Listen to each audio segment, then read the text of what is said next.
வணக்கம். செல்வகுமாரின்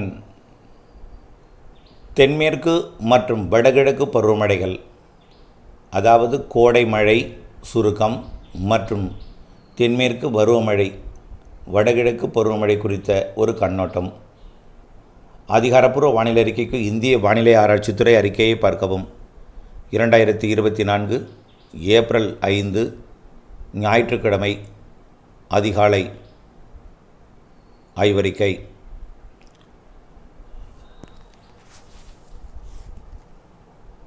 தற்பொழுது வெப்ப அலை தொடங்கி கடுமையாகி நேற்று அக்னி நட்சத்திரம் தொடங்கியிருக்கிற நிலையில் கடந்த வாரம், அதுவும் குறிப்பாக மே 1-2 தேதிகளில் இருந்த வெப்பத்தை விட ஒரு புள்ளி அக்னி நட்சத்திரம் தொடங்கியிருக்கக்கூடிய நேற்றைய தினத்தில் குறைந்திருப்பது நீங்கள் அறிவீர்கள்.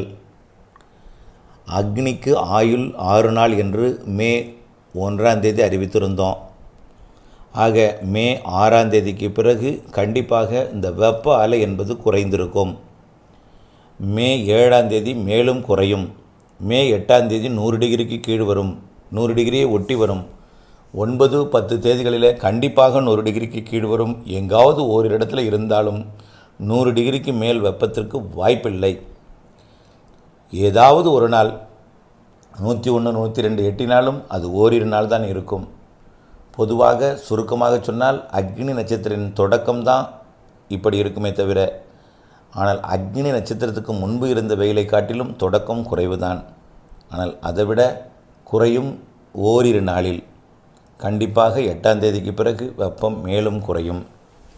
கர்நாடக எல்லையோர பகுதிகளில் தொடங்கியிருந்த மழை நேற்றைக்கு கேரள எல்லையோரத்திலும் உள் மாவட்டங்களுக்கும் கொடுத்த நிலையில் இன்றைக்கு தென் மாவட்ட மேற்கு தொடர்ச்சி மலையை ஒட்டிய, குறிப்பாக கொடைக்கானல் மலைப்பகுதி மற்றும் தேனி மாவட்டத்தை ஒட்டிய கேரள பகுதிகளுக்குள் நல்ல மழை பொழிவை கொடுத்து அது தமிழ்நாட்டின் உள் மாவட்டங்களுக்கும் மேற்கு மாவட்டங்களுக்கும் கேரள எல்லையோர மாவட்டங்களுக்கும் கர்நாடக எல்லையோர மாவட்டங்களுக்கும் ஆந்திர எல்லையோர மாவட்டங்களுக்கும் அனைத்து வட உள் மாவட்டங்களுக்கும் ஆங்காங்கே கொடுக்க போகிறதே. இந்த மழைப்பொழிவு படிப்படியாக மேற்கிலிருந்து கிழக்கு நோக்கி முன்னேற்றம் அடையும். அதே வேளையில் மேற்கே தொடர்ந்து தினசரி மழை இருந்து கொண்டுதான் இருக்கும். 7ஆம் தேதிக்கு மேல் கடலோர மாவட்டத்தை 8 மழை, கடலோரத்தில் குறைவான பரப்பில் கொடுத்தாலும் அளவில் குறைந்த மழைப்பொழிவு கொடுத்தாலும் 10, 11, 12 தேதிகளில் பரப்பில் அதிகரிக்கும் மழைப்பொழிவு கிடைக்கும். மே மாத 2வது வாரத்தில் வெப்ப அலை விலகி வெப்பநிலை குறைய இருக்கிற நிலையில் வெப்பச்சலன இடிமழை பொழிவும் கடலோரமும் எட்டும்.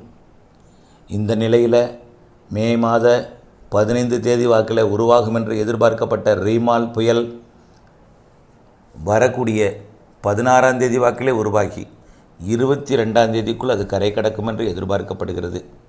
வங்கக்கடலில் உருவாகக்கூடிய ரிமால் வரக்கூடிய மே 15, 16 தேதிகளில் காற்றழுத்த தாழ்வு நிலையாக உருவாகி 18, 19 தேதிகளிலே காற்றழுத்த தாழ்வு பகுதி மண்டலமாகி 20, 21 தேதிகளிலே புயலாகி 22, 23 தேதிகளிலே அதிதீவிர புயலாக மாறி அது ஒடிசா மேற்கு வங்கம் பகுதியை கடக்கும் என்று எதிர்பார்க்கப்படுகிறது. வங்கக்கடலில் ஒரு புயல் உருவானால் தமிழகத்தின் தரைக்காற்று மேற்கு காற்று வங்கக்கடலோரம் வந்து வெப்பத்தை அதிகரித்தும் என்பது வழக்கம். ஆனால் இந்த ஆண்டு காற்று சுழற்சியுடன் இணைந்த மழைப்பொழிவு புயல் நேரத்திலும் வங்கக்கடலின் நிகழ்வு இருக்கின்ற நேரத்திலும் இங்கே மழைப்பொழிவு இருந்து கொண்டிருக்கும். பொதுவாக கடலோர பகுதிகளுக்கு மேற்கு காற்றின் வருகை காரணமாக அரபிக்கடலோரம் உருவாகும் மழை, மேற்கு தொடர்ச்சி மலைப்பகுதிகள் உருவாகும் மழை வங்கக்கடலோரம் வரைக்கும் வந்து எட்டும். ஆக தொடங்கி இருக்கக்கூடிய மழை நேற்று தீவிரமடைந்திருக்கிற நிலையில் இன்றைக்கு மேலும் பரப்பில் தீவிரமடைந்து அளவிலும் தீவிரமடைந்து தொடர்ந்து மழைப்பொழிவு தென்மேற்கு பருவமழையை தொடங்கக்கூடிய மே 31, ஜூன் 1, 2 ஆகிய தேதி வரைக்கும் தொடரும். இதன் இடையே ரிமால் என்ற புயலும் வங்கக்கடலில் உருவாகி மிக தீவிர புயலாக ஒடிசா மேற்கு வங்கம் அல்லது வங்கதேச பகுதியை நோக்கி நகரும் என்று எதிர்பார்க்கப்படுகிறது. ஆக கோடையில் இறுதி 15 நாட்கள், ஏன் இறுதி 25 நாள், கோடையில் 25 நாள் மழை இருக்கும் என்று சொன்ன இடத்துல வரக்கூடிய 10ஆம் தேதிக்கு மேல் பரப்பில் மேலும் அதிகரித்து 20ஆம் தேதிக்கு மேல் மேலும் அதிகரித்து தொடர்ந்து கொண்டிருக்கும் இந்த கோடை மழை நல்ல ஒரு மழையை, கோடை மழையை, குளிர்விக்கும் மழைப்பொழிவை, வெப்பநிலையை குறைக்கும் மழைப்பொழிவாக அமைந்து நல்ல ஒரு வானிலையை, விவசாயத்துக்கு ஏற்ற வானிலையை கொடுக்கும். அதனைத் தொடர்ந்து தென்மேற்கு பருவமழை மே 31, ஜூன் 1 அல்லது 2ஆம் தேதி தொடங்கக்கூடிய அந்த தென்மேற்கு பருவமழை வலுவான நிகழ்வால் உருவாகும். ஏற்கனவே காற்று சுழற்சியால் மே மாதத்தில் கொடுக்கக்கூடிய மழைப்பொழிவும், வங்கக்கடலில் ரிமால் புயலால் கொடுக்கக்கூடிய மழைப்பொழிவும் தவிர்த்து அதனைத் தொடர்ந்து வரக்கூடிய தென்மேற்கு பருவமழை வலுவான நிகழ்வால் நல்ல ஒரு மழைப்பொழிவை கொடுக்கும். அடுத்த 2 பெயர் கொண்ட புயல் ஜூன், ஜூலை மாதங்களிலே அரபிக்கடலிலே உருவாகும். ரிமால் என்பது வங்கக்கடல் புயல், அடுத்து வரக்கூடிய 2 அரபிக்கடல் புயல். அது ஜூன் மாதம் 1, 2 தேதிகளில் தொடங்கி தாழ்வு பகுதி, மண்டலம், ஆழ்ந்த மண்டலம் மற்றும் புயலாகி தென்மேற்கு பருவமழையை கேரளா, கர்நாடகாவில் தொடக்கி வைத்துவிட்டு பிறகு மகாராஷ்டிரா, கோவா, குஜராத் பகுதியை நோக்கி நகரும்.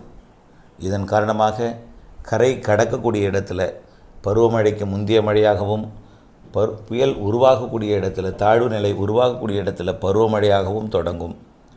கரை கடக்கும் இடத்துல அதிக மழைப்பொழிவை கொடுக்கும். நெருங்கு வரும் இடத்துல அதை விட சற்று அதிக மழைப்பொழிவை கொடுத்தாலும் பருவமழை தொடங்கும் இடத்துல அணைகளை நிரப்பாத, அணைகளுக்கு நீர்வரத்தை கொடுக்கக்கூடிய ஒரு மழைப்பொழிவாக அமையும். கோடை மழையிலேயே அணைகளுக்கு சற்று நீர்வரத்தை கொடுக்க போகும் நிலையில் தென்மேற்கு பருவமழை தொடக்கமும் நீர்வரத்தை கொடுக்கும். ஆனால் உடனடியாக அணைகளை நிரப்புமா என்பது சந்தேகம்தான். ஆனால் அணைகளுக்கு நீர்வரத்து இருக்கும். அதனைத் தொடர்ந்து அதாவது தென்மேற்கு பருவமழையை தொடக்கக்கூடிய நிகழ்வு கேரளாவில் உருவாகி கர்நாடகாவில் தென்மேற்கு பருவமழையை தொடக்கிவிட்டு குஜராத் வரை போய் முன்பருவமழையை கொடுத்துவிட்டு அது இமயமலை வரைக்கும் உள்ளே பயணிக்கும் என்பதனால் அது இமயமலை அருகே சென்று செயலிழந்த பிறகு புதிய நிகழ்வு உருவாகும். அது ஜூலை இறுதி கூட எடுத்துக்கொள்ளும். ஜூலை இறுதியில் மேலும் ஒன்று உருவாகி மேலும் ஒரு வலுவான மழைப்பொழிவை கேரளா, கர்நாடகாவிற்கு கொடுத்து பிறகு கோவா, மகாராஷ்டிரா பகுதிகளுக்கு கொடுக்கும். 2ஆவதாக வரக்கூடிய நிகழ்வு கோவா மற்றும் அதனை ஒட்டியுள்ள பகுதிகளில் கடக்கும். இதனால் 2ஆவதாக வரக்கூடிய ஜூன் இறுதி அல்லது ஜூலை முதல் வார மழைப்பொழிவு கேரளா, கர்நாடகாவிற்கு ஒரு சிறப்பான மழைப்பொழிவை கொடுக்கும். ஆக நிகழ்வு மழை என்பதனால் கரை கடக்கும் இடத்துல அதிக மழைப்பொழிவும், நெருங்காமல் சென்றால் குறைவான மழைப்பொழிவும், நெருங்கி செல்லும் இடத்தில் படிப்படியாக மழைப்பொழிவு அதிகரித்தும், கடக்கும் இடத்தில் மிகவும் கூடுதலான மழைப்பொழிவையும் கொடுக்கும். கண்டிப்பாக ஜூன், ஜூலை குறிப்பிட்ட இடங்களில் அதிக மழைப்பொழிவையும், குறிப்பிட்ட இடங்களில் சற்று குறைவாகவும், குறிப்பிட்ட இடங்களை ஒதுக்கியும் இருந்தாலும் ஓரளவிற்கு நல்ல மழைப்பொழிவு ஜூன், ஜூலை கிடைத்துவிடும். அதே நேரத்தில் ஆகஸ்ட், செப்டம்பரில் அதாவது இப்போ இருக்கக்கூடிய பாசிட்டிவ் ஐஓடி நடுநிலை ஐஓடியாக மாறும். அதாவது அரபிக்கடலுக்கு தெற்குப்புறம் வெப்பம் உயர்ந்து இருவேறு புயல்களை உருவாக்கி அரபிக்கடல் தென்மேற்கு பருவமழையை கொடுத்து பிறகு வங்கக்கடல் நிகழ்வை உருவாக்கும் வகையில், பசிபிக் பெருங்கடல் நிகழ்வை உருவாக்கி வங்கக்கடலுக்கு அனுப்பும் வகையில் பசிபிக் பெருங்கடல் பகுதியில் லானினா அமைப்பு உருவாகும்.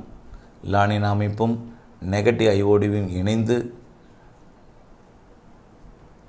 தென்மேற்கு பருவமழையை இறுதியாக ஆகஸ்ட், செப்டம்பரில் தீவிரப்படுத்தும். ஆகஸ்ட், செப்டம்பரில் வங்கக்கடலில் வலுவான நிகழ்வு வந்து பருவமழையை தீவிரப்படுத்தும். அதனைத் தொடர்ந்து அக்டோபர் மாதமும் வலுவான நிகழ்வால் நல்ல மழைப்பொழிவு, தென்மேற்கு பருவமழை பொழிவு கொடுக்கும்.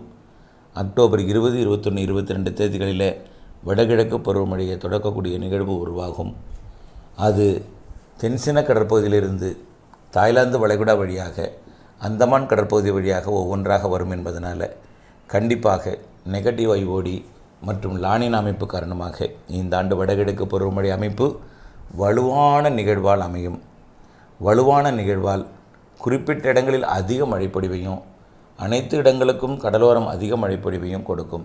உள் மாநிலங்களுக்கு, உள் மாவட்டங்களுக்கு சற்று கூடுதல் மழைப்பொழிவை கொடுத்து குறைந்தபட்சம் சராசரி மழைப்பொழிவு முதல் கூடுதல் மழைப்பொழிவையும் கொடுக்கும். கடலோரம் கண்டிப்பாக மிகவும் கூடுதலான மழைப்பொழிவு கிடைக்கும். இதுதான் ஆய்வறிக்கை. தொடர்ந்து ஆய்வறிக்கையோடு இணைந்திருங்கள். மாறுதல் அறிந்து திட்டமிட்ட பணி செய்து லாபமடைய அன்போடு கேட்டுக்கொள்கிறேன். நன்றி.